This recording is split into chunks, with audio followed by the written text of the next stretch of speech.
Et si ce n'était pas Shanks qui parlait avec les membres du Gorosei ce jour-là, au chapitre 907?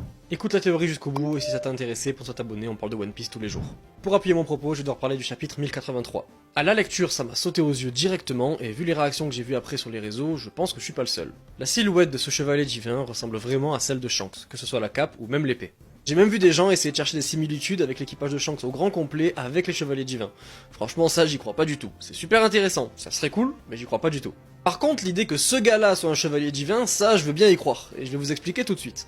Le signe le plus distinctif de Shanks, mis à part ses cheveux, c'est sa cicatrice. Y a qu'à voir toute la promotion qu'il y a eu avec One Piece Red, juste avec la marque de griffe, on savait que c'était Shanks. On aurait donc pu avoir une super case avec Shanks dominé ou dominant les 5 doyens, une case épique et tout, et non, Oda a décidé de nous montrer juste Shanks de profil. Et évidemment, le profil où il n'y a pas sa cicatrice. En plus de ça, ni les doyens ni le narrateur ne nomment Shanks à aucun moment. Et ça déjà ça paraissait bizarre, et surtout à l'époque on en parlait déjà, comment Shanks est arrivé tout seul, sans équipage, à Marie-Joise, en pleine rêverie.